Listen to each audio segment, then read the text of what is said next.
लंबे बालों वाला गांव। शुक्र है सीता मैया का, अजी मैंने सारी जमीन जोत दी है, तुम अब बीज लगा दो। सच में चंपा, तुमने इतनी जल्दी सारा खेत जोत दिया? लेकिन ये हल तो कितना भारी था, कंधे पर भी नहीं उठाया जाता है।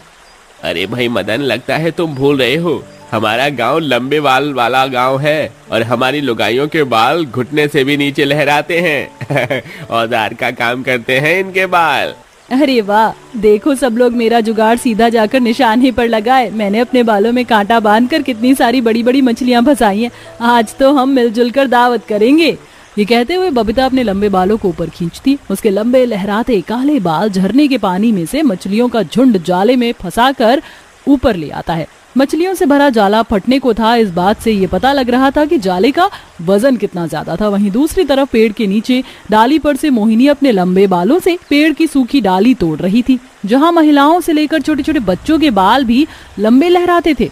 आखिर लंबे बालों वाले इस अनोखे गांव के पीछे का रहस्य क्या है, जानने के लिए कहानी के पिछले भाग को देखते हैं। एक समय में किशनगंज गांव बहुत ही कुशल था। गांव की महिलाएं बहुत ही रूपवती थी, सबके बाल कमर तक बल खाते थे। गांव की जमीन बहुत ही उपजाऊ थी, सभी के पति किसान थे। खेती बाड़ी करके वह अपने साल भर का भरण पोषण आराम से कर लिया करते थे।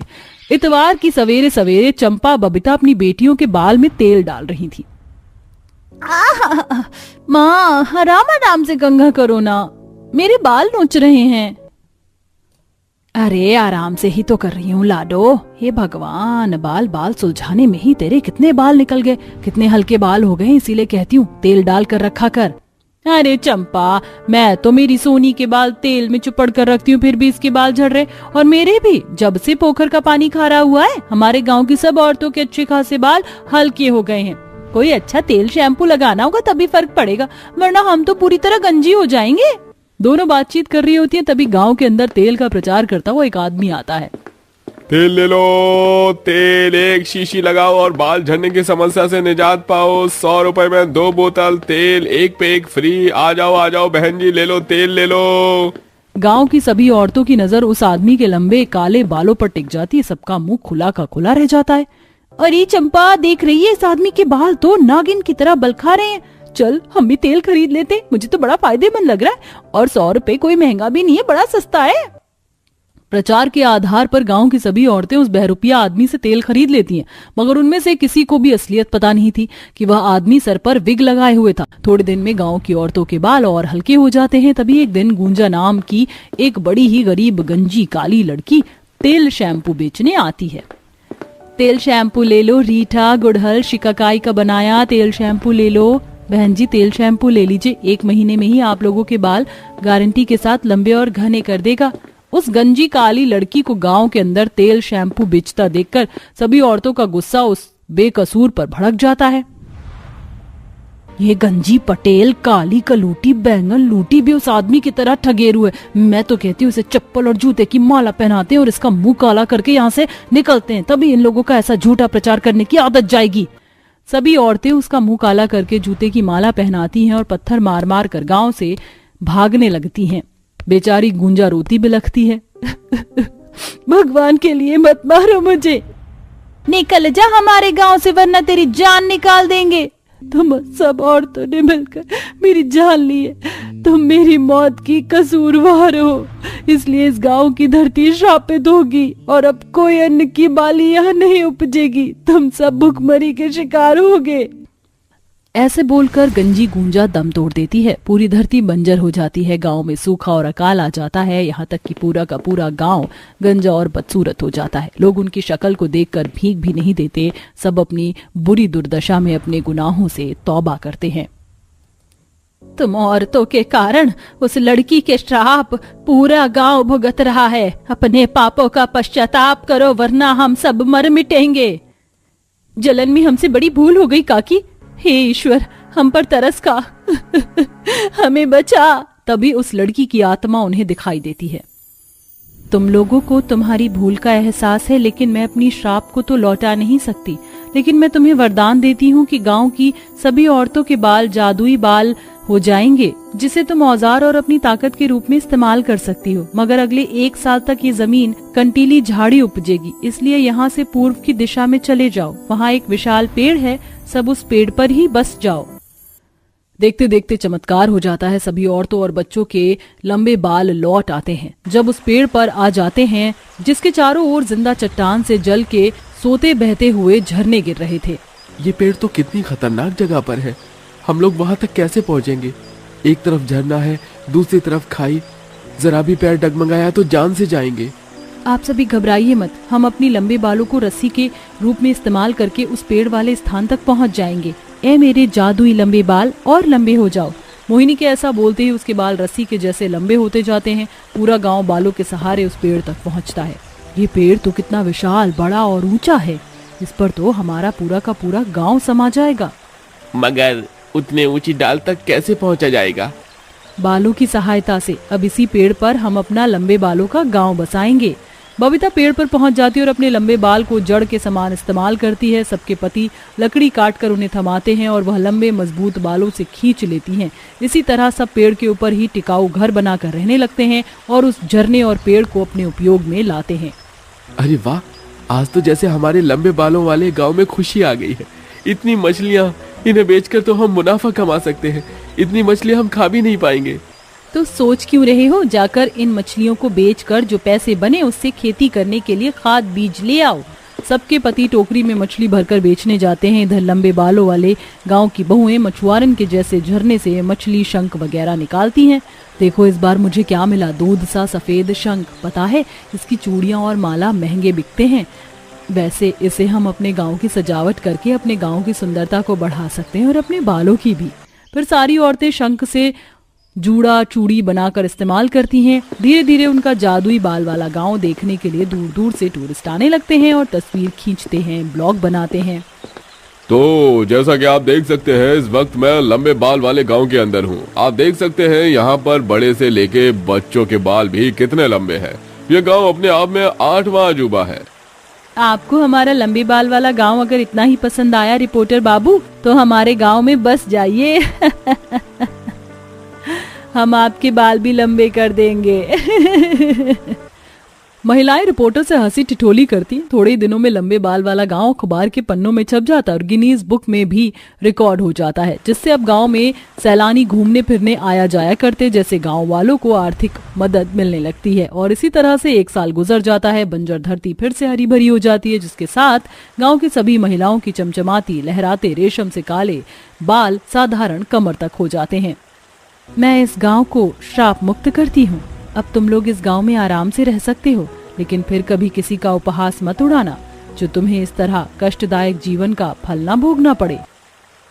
हम वादा करते हैं आज के बाद फिर कभी हम किसी का ठट्ठा नहीं उड़ाएंगे, सबका आदर करेंगे। तुम्हारा धन्यवाद जो तुमने हमारे गांव को पहले के समान बना दिया, लेकिन हमारा इस लंबे बाल वाले गांव से एक अलग सा नाता, एक अलग सा रिश्ता जुड़ गया है, तो हम यहाँ भी आते जाते रहेंगे। हाँ बिल्कुल, ये लंबे बाल वाला गांव आज के बाद तुम्हारा ही होगा। उस दिन के बाद से गांव वाले खुशी खुशी गांव में अपना जीवन निर्वाह करने लगते हैं और शांति और सुकून भरे पल के लिए लंबे बाल वाले गांव में भी आया जाया करते थे। ठंडे मौसम की ठंडी हवाएं चल रही थीं और गरीब झोपड़ी में 5 बहू ठंड से सिसक रही थीं। बाप रे बाप, इस बार तो बड़ी कड़क सर्दी पड़ी है। मेरे तो हाथ सुन्न हो गए हैं। तेरे हाथ सुन्न हुए हैं? अरे मेरे तो हाथ लाल पड़ गए हैं ठंडे पानी में कपड़े धोकर। काश कुछ इस सर्द मौसम में गर्मा गर्म खाने के लिए मिल जाता, लेकिन घर पर सब्जियां कहाँ हैं? अरे पैसे और सब्जी नहीं है तो क्या हुआ, तुम भूल गई? हमने हरी सब्जी की जड़ को 2 हफ्ते पहले अपने आंगन में दबा दिया था। अब पालक और मेथी उग गई हैं। चलो उसी के पकौड़े बना लेते हैं और साथ में अदरक की चाय, मजा आ जाएगा। मेरी जुगाड़ू बहू, तुम्हें उठने की कोई जरूरत नहीं है। मुझे पता है तुम्हारा दिमाग अब कहाँ कहाँ चलने लग गया है, इसीलिए तुम्हारे जुगाड़ से मैंने तुम्हारी जुगाड़ू चाय और पकौड़े दोनों बना लिए हैं। चलो अब खाने का मसा लो। आहा, क्या पकौड़े की खुशबू आ रही है, मैं तो जल्दी से खाऊंगी। अरे अरे बहुओं, पकौड़े खाने के लिए मैं भी लाइन में लगा हूँ। लेकिन जुगाड़ से याद आया, आज सुबह मुझसे बाल्टी टूट गई थी। उसका जुगाड़ हो सकता है क्या? हमारे पास गिनती की 2 ही तो बाल्टी है। अरे बाबा जी, आप पकौड़ों का मजा लीजिए। उस बाल्टी को ठीक करना तो हम 5 बहू के बाएं हाथ का खेल है। पांचों बहू अपने सास ससुर के साथ ठंड में गर्मा गर्म पकौड़े का मजा लेती हैं और फिर ससुर की टूटी प्लास्टिक की बाल्टी को एक खराब टूथब्रश को पिघलाकर उसी टूटी हुई जगह पर लगाती हैं जहां प्लास्टिक चिपक जाती है और बाल्टी ठीक हो जाती है। फिर मालिनी बाल्टी में पानी डालकर सास ससुर को दिखाती है। देखा, बाल्टी एकदम ठीक हो गई ना आपकी जुगाड़ू बहू से। वाह वाह बहू, तुम पांचों की जुगाड़ से तो घर में बहुत फायदा हो जाता है। भगवान सबको तुम जैसी बहुएं दे। पांचों बहुएं घर में हर किसी चीज का हल जुगाड़ से निकाल लिया करती थी। क्या कोई बड़ी परेशानी आने पर वो अपने जुगाड़ से परिस्थिति का सामना कर पाएंगी, ये जानने के लिए आइए हम कहानी में आगे बढ़ते हैं, जहां पांचों बेटे पहाड़ी क्षेत्र में चट्टान तोड़ने और पत्थर उठाने का काम किया करते थे। लेकिन उनका काम इतना मंदा था कि घर वालों की 2 वक्त की रोटी भी पूरी नहीं हो पाती थी। एक दिन उनके गांव में पानी की समस्या हो गई, जिस वजह से सभी लोग बाल्टी, मटके इत्यादि लेकर दूर से हैंडपंप और नदी से पानी लेकर आ रहे थे। माँ जी, हम तो खुद 12 लोग हैं। हम लोग को तो पानी की दिक्कत और होगी, क्योंकि हमारे पास तो पानी रखने की जगह ही नहीं है और ना ही बर्तन, और ऊपर से ज्यादा लोग, फिर खाना बनाना, नहाना, सब कुछ करना पड़ता है। हाँ माँ जी, भले ही सर्दी हो लेकिन पानी तो चाहिए ना। मेरे पास एक जुगाड़ है। हम जमीन में एक गड्ढा कर लेते हैं, जैसे कि तालाब में पानी रहता है। हम उस गड्ढे में पानी को जमा कर लेंगे, जहाँ से हम पानी भी पी पाएंगे और खर्च भी कर पाएंगे, और लकड़ी के फट्टे से ढक देंगे। अरे हाँ, ये जुगाड़ तो बढ़िया है। तभी पांचों बहू घर के बाहर की जमीन में खोदना शुरू करती हैं और फिर रस्सी से एक बड़ी सी बाल्टी डाल देती हैं, जिसमें नदी से भर भर कर पांचों पानी पलट देती हैं और उनका 2 हफ्ते तक का पानी का गुजारा हो जाता है, जिससे वो खाने पीने, नहाने और कपड़े धोने के काम में इस्तेमाल करती हैं। जुगाड़ू बहू इतने जुगाड़ू किस्म की थी कि उनकी साड़ी भी फट जाती थी तो हाथ से सिल लिया करती थी, वरना उनके पर्दे खोल कवर बनाकर काम में ले लेती थी। सब कुछ सही चल रहा था, लेकिन गांव के उनके रिश्तेदार उनकी जमीन के पीछे काफी समय से पड़े थे, इसलिए वो सरपंच को पैसे खिलाकर जमीन अपने नाम करने की करते हैं। देखो सरपंच जी, हम तुम्हें मुंह मांगी कीमत दे चुके हैं। हमें वो जमीन हर हाल में चाहिए। किसी भी तरह उन गरीब परिवार वालों को निकालो, उनकी 5 बहू बहुत तेज है। मुकेश जी, आप चिंता मत कीजिए। आपको थोड़ी सी एक्टिंग करनी है और थोड़ा सा झूठ मुझे बोलना है। उसके बाद गांव वाले खुद मिलकर उन्हें धक्के मार के निकाल देंगे। कुछ देर बाद सरपंच अपने आदमियों के साथ परिवार के घर पहुंच जाता है। आवाज लगाकर उन्हें बाहर बुला लेता है। अरे सरपंच जी, आप कहिए, क्या बात है? अरे बात तो ऐसी है ना अशोक जी, दूसरों की जमीन को हड़प कर आराम से जीना कोई आपसे सीखे, लेकिन इस जमीन के असली कागज और मालिक को मैं देख चुका हूँ और आप सभी को यह जमीन अभी के अभी खाली करनी होगी। यह मेरा फैसला है और अगर आप इसे नहीं मानते तो गांव वाले आप सबको मिलकर धक्के मार के बाहर निकाल देंगे। सरपंच जी, आप ये कैसी बात कर रहे हैं? हम तो अपनी जमीन पर बरसों से रह रहे हैं। किसी और की जमीन कैसे हो सकती है जब कागज ही हमारे पास है? हाँ सरपंच जी, हमारी ही जमीन है। ये लोग झूठ बोल रहे हैं। इनके पूर्वज ने मेरे पिता से लड़कर यह जमीन छीनी थी, तो सालों से अपना ही तो मानेंगे, लेकिन अब मैं अपनी जमीन को वापस लेकर रहूंगा। चलो निकलो यहाँ से। देख रहे हो ना सब आप गांव वालों। आप ऐसे नहीं कर सकते। हाँ हाँ, इन छोटे लोगों को निकालो यहाँ से, निकालो यहाँ से। फिर गांव के सभी लोग पत्थर उठाकर आक्रोश करने लगते हैं। तभी मुकेश धमकी देकर उनका बोरिया बिस्तर ले जाने को कहता है, जिसके बाद मजबूरन पूरे परिवार को घर छोड़ना पड़ता है और वो ठंड में इधर उधर कांपते हुए भटकने लगते हैं। बाप रे बाप, बहुत ठंड हो रही है। अब हम कहाँ जाएंगे बेटा? माँ, पिताजी, समझ तो मुझे भी नहीं आ रहा कि अब हम कहाँ जाएं। उस सरपंच और हमारे रिश्तेदार मुकेश ने हमारे साथ धोखेबाजी की है, पर अभी हमें अपने सिर की छत ढूंढनी है और पैसे भी नहीं है। अजी, मेरे पास एक जुगाड़ है। आप और दोनों भाई साहब चट्टान काटने का काम करते हैं ना, तो उस चट्टान को काट कर तो आप कमरा भी बना सकते हैं। तो क्यों ना हम ठंड से बचने के लिए वहीं चलें? अरे बातों ही बातों में तुमने बहुत अच्छा जुगाड़ बता दिया तृप्ति। वैसे भी हमारा गांव पहाड़ी क्षेत्र के पास था, लेकिन अब हम पहाड़ी क्षेत्र में जाकर तुम्हारा ससुराल भी बना सकते हैं। बेटा, क्या ये सुरक्षित होगा? हाँ पिताजी, सुरक्षित होगा। चलिए, पहाड़ पर पहुंचते पहुंचते और ठंड हो जाएगी। फिर सभी लोग चलते चलते ठंड में पहाड़ों पर पहुंच जाते हैं, जहां पांचों भाई के साथ 5 जुगाड़ बहू भी चट्टान काटने का काम करती हैं और देखते ही देखते जुगाड़ से वो एक बड़ा कमरा तैयार कर लेती हैं, जहां एक बहू पास की मिट्टी लेकर चूल्हा बनाकर तैयार कर लेती है और लाए दाल चावल अनाज से वो अपने उस वक्त का खाना तैयार कर लेते हैं। शुक्र है खाना तो बन गया, लेकिन इतनी ठंड लग रही है कि खाना खाया ही नहीं जा रहा है। इस पहाड़ी ससुराल में कुछ जुगाड़ हो सकता है क्या? अरे दीदी, यहाँ आसपास इतने पेड़ हैं, मैं कुछ लकड़ी लेकर आ जाती हूँ। आग जलाकर खाना खाएंगे जिससे ठंड भी ना लगे। फिर सुभद्रा और उसका पति आसपास के पेड़ की लकड़ी काट कर घर ले आते हैं और उसको जला देते हैं, जिसके बाद उनकी ठंड थोड़ी कम होती है और वो चैन से खाना खा पाते हैं। लेकिन लेटते टाइम उन्हें वो पथरीली जगह बहुत चुभती है। हे भगवान, कब से लेटने की कोशिश कर रही हूँ, लेकिन पहाड़ी जगह इतनी ठंडी है, ऊपर से पत्थर चुभ रहे हैं। हमारे पास तो कोई गद्दा भी नहीं है। उफ उफ, अरे आप सही कह रही हैं माँ, मुझे भी ये जगह बहुत चुभ रही है। हमारी पत्नियां गांव में होती तो वो अब तक कोई जुगाड़ कर लेती, लेकिन पहाड़ में क्या ही जुगाड़ करेंगी। आकाश जी, ये कहकर तो आपने हम सबको चुनौती दे दी। हम पांचों इतनी जुगाड़ू हैं कि हर परिस्थिति में कुछ न कुछ हल निकाल लेती हैं। तुम लोगों को कुछ जुगाड़ आया? मुझे तो आ गया। मुझे भी आ गया। हम अभी आप सबका लेटने का बंदोबस्त करते हैं। पांचों जुगाड़ू बहुएं अपने गुफा जैसे घर से बाहर निकलकर आसपास के मुलायम घास और सूखे पत्तों को इकट्ठा कर लेती हैं, जिसे वो सबके लेटने की जगह पर बिछा देती हैं और फिर ऊपर से मुलायम घास डाल देती हैं, जिससे उन्हें वो जगह चुभना बंद हो जाती है और आराम से सब लोग लेट जाते हैं। वहीं पक्षियों के नरम पंख से वो एक नरम रजाई बना लेते हैं, जिसे ओढ़कर वो सोया करते थे। अरे वाह बहू, अब तो बहुत अच्छा लग रहा है। पहाड़ी ससुराल वाले पहाड़ी क्षेत्र में किसी तरह ले राशन से अपना गुजारा चला लेते हैं। फिर एक दिन, माँ जी, हम जितना सामान अपने घर से लेकर आए थे अब वो खत्म होने को आया है। मुझे लगता है हमें खाने पीने के लिए जुगाड़ कर लेना चाहिए, क्योंकि गांव छोड़ने के बाद हमारे पतियों के पास काम भी नहीं है। हाँ बहू, तो बिल्कुल ठीक कह रही है।